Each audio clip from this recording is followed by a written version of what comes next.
this is Marina from Darkstar Astrology, bringing you the full moon on the 28th of June. Now, this one is going to take place at 6 degrees Capricorn, and that's Decan 1, and it will be extremely focused with a huge drive to succeed. It's also very ambitious. So this decan of Capricorn is probably one of the most stereotypical of the social climbing aspect of the sign of Capricorn, since it does include the ruthless fixed star Facies, with a very unfortunate name as well. So full moons are associated with purging, and this one is particularly good for very focused weeding out of undesirable elements in your life. This full moon has the power of a laser beam, and not only is this moon in Saturn ruled Capricorn, but it's also conjunct Saturn as well. So this fixed star Faces, it's quite notorious. The interpretation for it is experiencing violence or turmoil, the sadist or the humanitarian who wants to help children or minority groups in need, to learn of wounded people who have been harshly treated. Like that last bit is a kind of general mundane interpretation of the star. So this that would really apply to this full moon. Now, that interpretation was from Bernadette Brady, from her Fixed Stars book, which is called Star and Planet Combinations. But the full moon actually falls closest to the star Cow's Borealis, found in the vein of the Archer's bow. So the star Faces is actually found in the Archer's stare. So it's still the same constellation and still quite close to each other as well. Now, since nebulas are hard to pinpoint by degree, which is what Faces actually is, I do feel it's close enough to include it in this report. So full moons can be used for both healing, magic or sorcery, but with Faces, the potential for merciless elimination behavior could be high, whose name will be written on the assassin's bullet. So back to Faces. Now, the similarity with the name Faces and fascist is too uncanny to ignore, and we have some prime fascistic types born within this decan. Now, listen to this. The moon in Capricorn 1 natives include Adolf Hitler, Joseph Goebbels, Marine Le Pen, Ayaan Hirsi Ali, who is a Somalian activist who escaped Somalia and also brings awareness of female genital mutilation and basically the way she's had death threats from the Islamists as well. So she's very active in bringing awareness about that. So she's in Decan 1 as well. Then you also have Melania Trump and Mark Chapman, who was John Lennon's assassin. Plus, the actual death of John Lennon actually happened under Capricorn Decan 1 as well, with the moon there. So here we go. You know, we can see that the firing, focused assassination tendencies here, but also very focused activism for freedom as well. So, or activist against fascist ideologies, really. So the values of Capricorn 1 are similar to a fascistic mindset, whether you like it or not.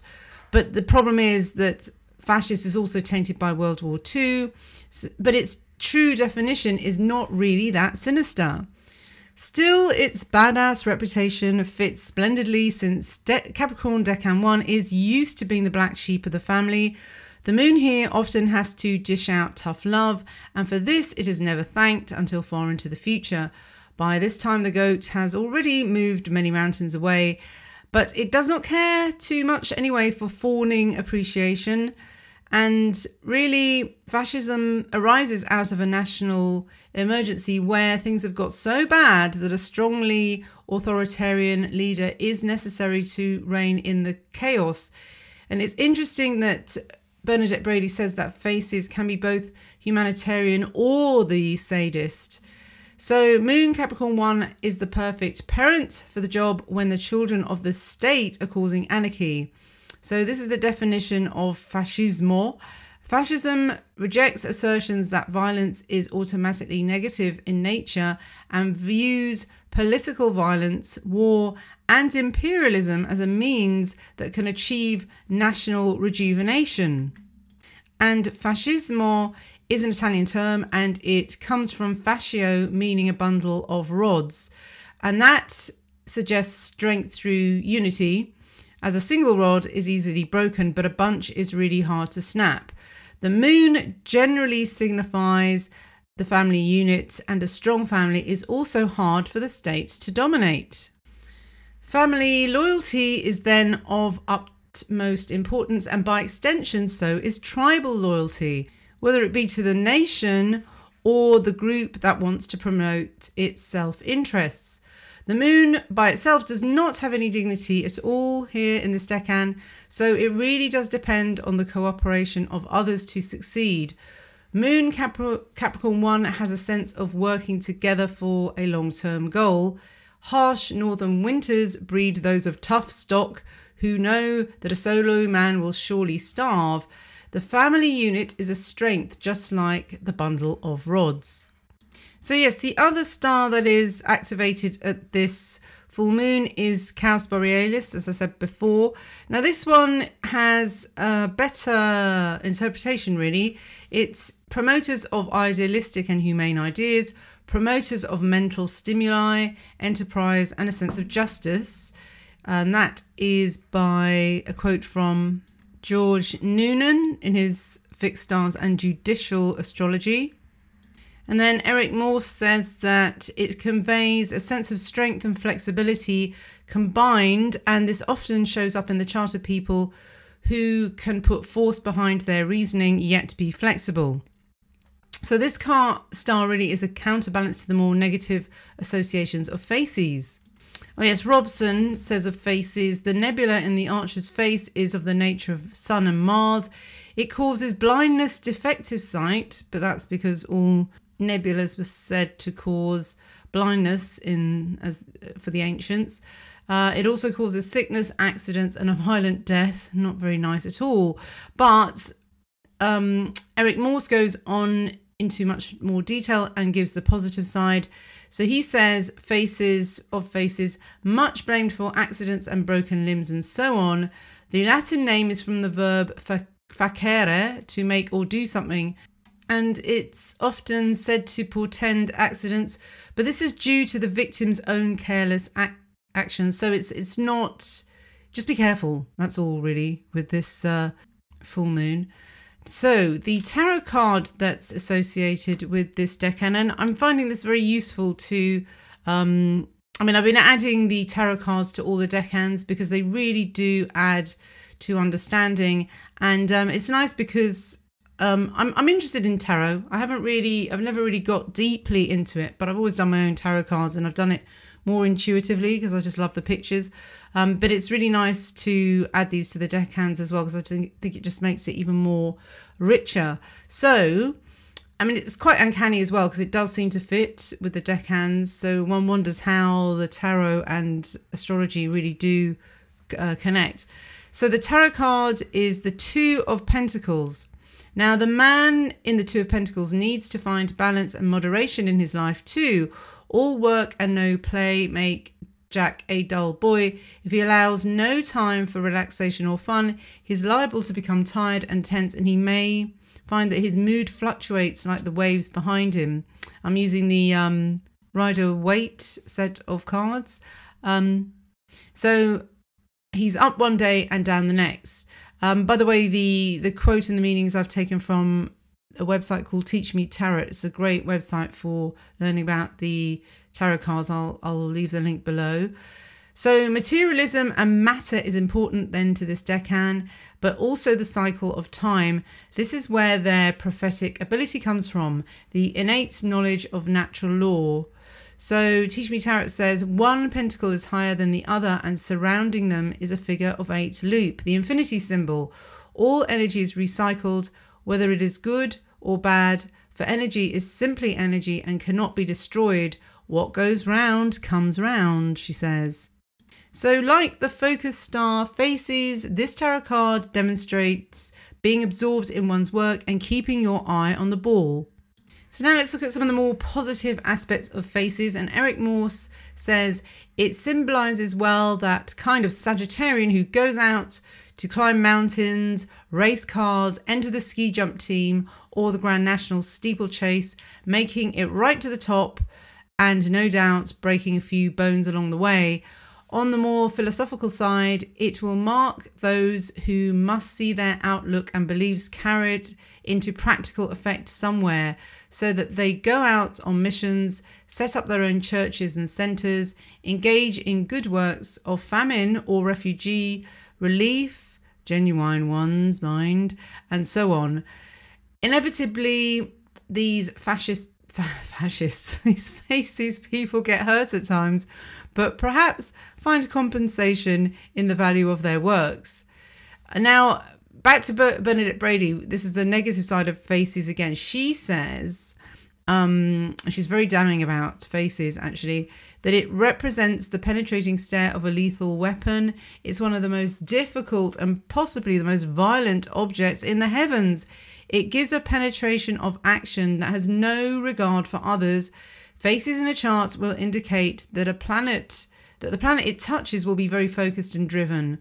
The push to achieve goals and aims may well become ruthless. Now, the decan really is dominated by Sagittarius, the Archer, the actual constellation, and most of the stars in there. And this is Manolis's interpretation, so it's a bit oldie-fashioned wordy.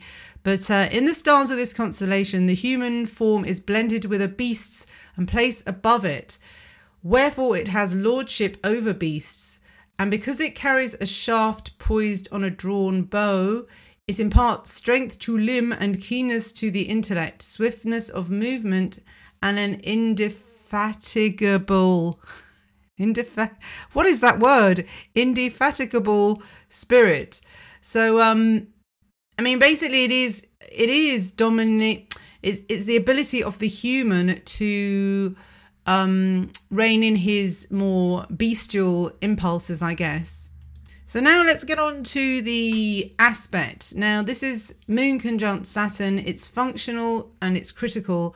And it will not be the most adventurous or playful moon, but it will be your rock and anchor. Now, this is kind of at odds with Facies in a way, because that's very ruthless and focused, whereas this kind of,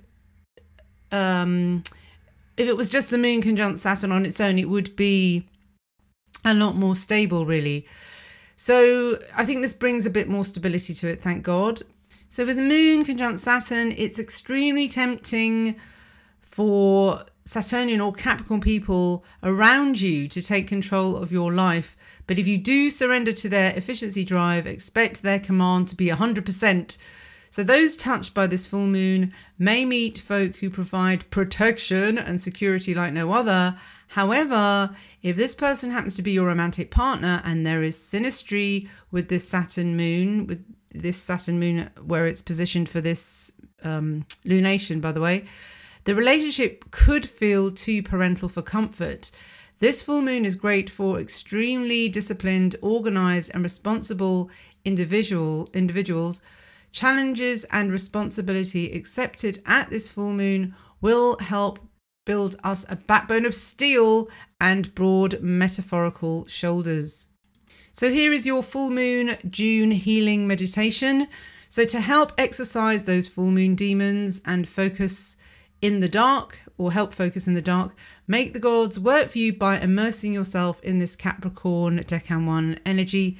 So as always, if your ascendant, sun or moon are in the cardinal signs Decan 1, then you might actually find it quite hard to relax at this time.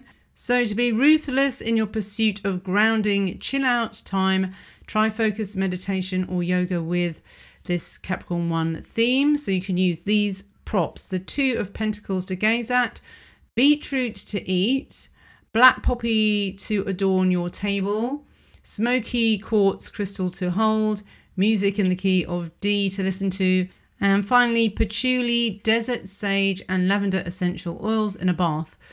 So smoky quartz is one of the most efficient grounding and anchoring stones, gently neutralizing negative vibrations. Smoky quartz blocks geopathic stress and assists elimination and detoxification on all levels. It teaches you how to leave behind anything that no longer serves you, relieves fear, lifts depression, and alleviates suicidal tendencies. It's also excellent for treating radiation-related illness or chemotherapy. And that interpretation you can find in the Crystal Bible by Judy Hall. So the full moon summary then will give you the opportunity to see how you deal with authority in your life. Do you rebel against it as a knee-jerk reaction, or do you see value in the Saturnian protection? After all, when faced with criminal behaviour against you, you are grateful for the option to be able to call the police. So when does authority become too authoritarian? Now, this full moon really will help redress the balance with that. What if those you elect as your representatives do not protect your neighbourhood but work against you? What if those in power are working to destroy you? So now in the US, you do have the right to bear arms, like the constellation Sagittarius's bow and arrow. And at this full moon, we may see gun law issues raised again, or some red flag event that brings up the Hegelian dialectic, which is problem, reaction, solution. I really hope not, but if it is, it's probably going to be fake anyway. So I don't know, try not to get too stressed out about it. Now, in our personal lives, this is not the most romantic moon, but it's a very useful and practical one. Use this full moon to focus on what you really want. Bin all the distractions so that you can clearly see the path ahead.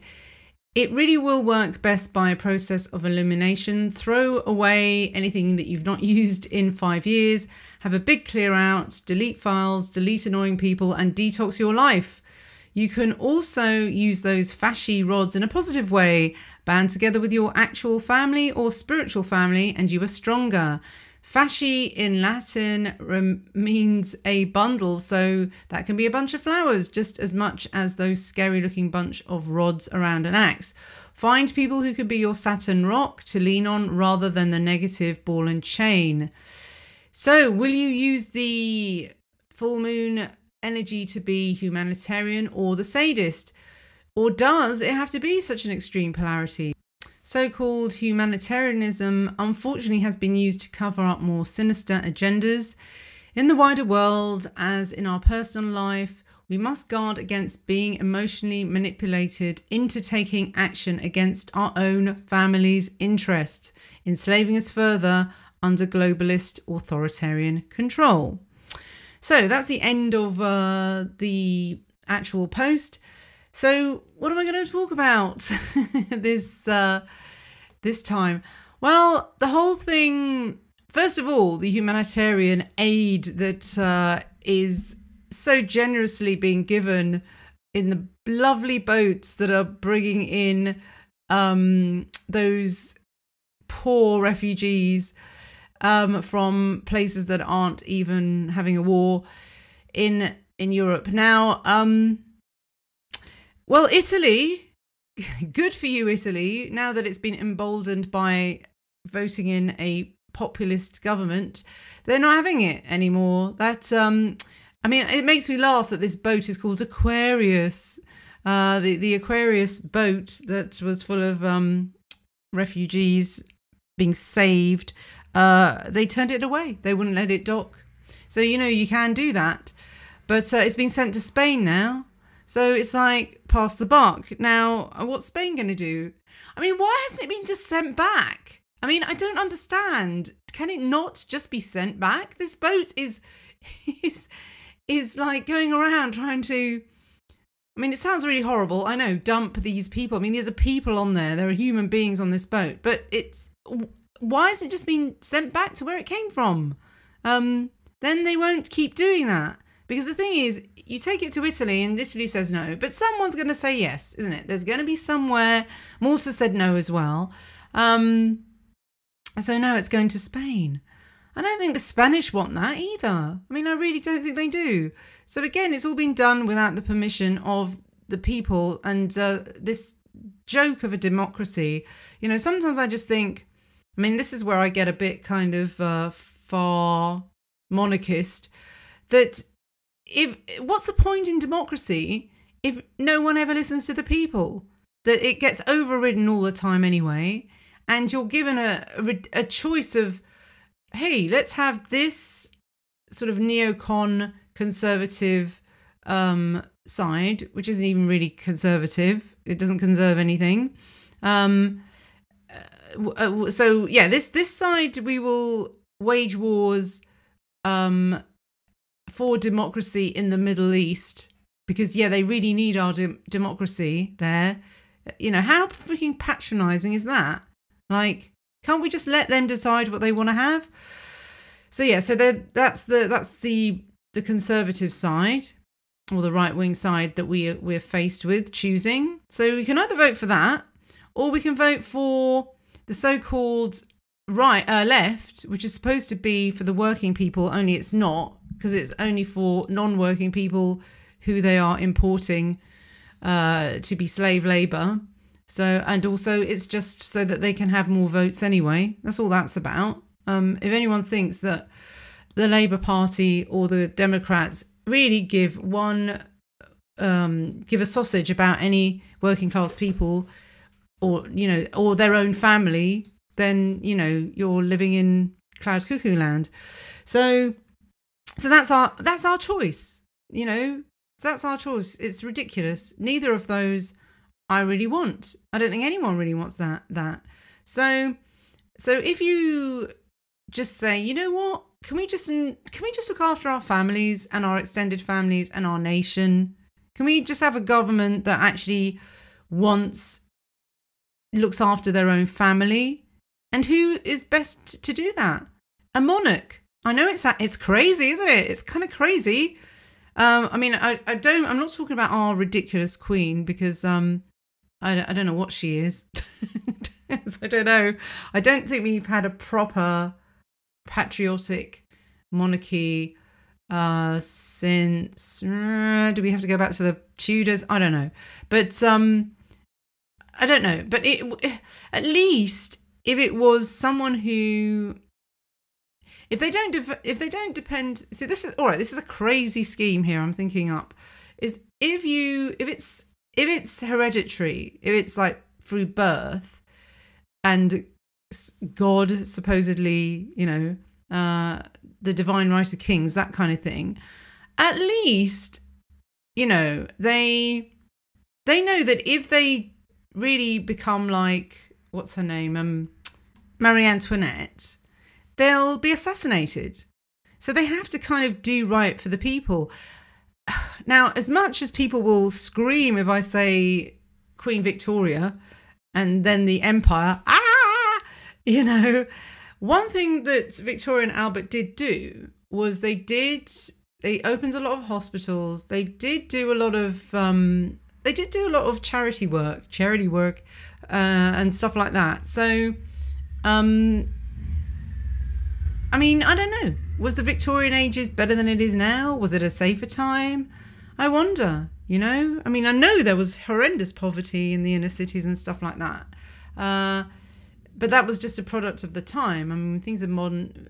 Now we've got kind of modern conveniences and things like that. So, and advanced technology that guards against those kind of things. But with that now, we've got we've got a more dangerous world. I mean, people, you see, this is how I judge it by high trust societies. In the Victorian ages, I'm sure they could leave all their back doors open. You know, I don't think they were in, they needed gated communities, and I doubt that they ever had like burglar alarms or anything like that. I'm sure you had pickpockets and sort of small time criminals, but I don't think you had. Just that this is one of the latest things that I heard from my local friends. Like, you know how on Facebook you've got like friends in your neighbourhood, whatever it is. I won't say where I live but it's like Chiswick Friends or Richmond Friends or whatever the area that you live in, and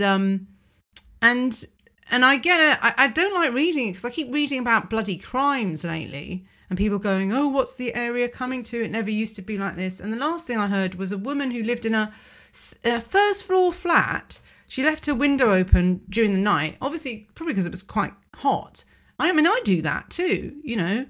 She left her window open and she woke up to find this tall, I'm just going to say, of immigrant, he wasn't British appearance, standing in her room. And he was grabbing her handbag, and she screamed. She was so shocked. She just screamed so much that he ran out. He ran out, but with her handbag. So he didn't, thank God, didn't harm her in any way. But the cheek of it, it's like the bold cheek that they can come into someone's house when you're asleep and not worry. You know, I mean, I wonder, did he know that she was the single woman living on her own?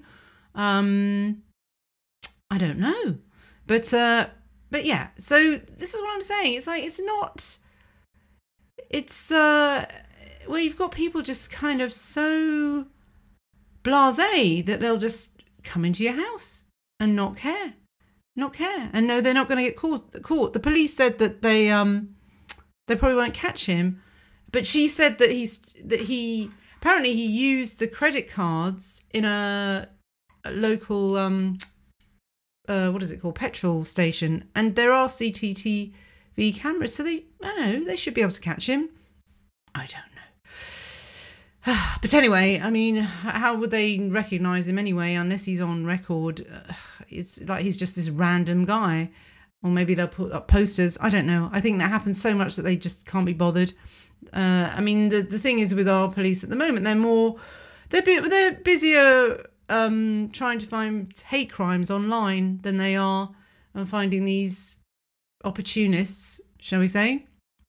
Anyway, so that's going to be my rant for this full moon. I haven't got anything else to say, but yeah, I think I'll leave it at that.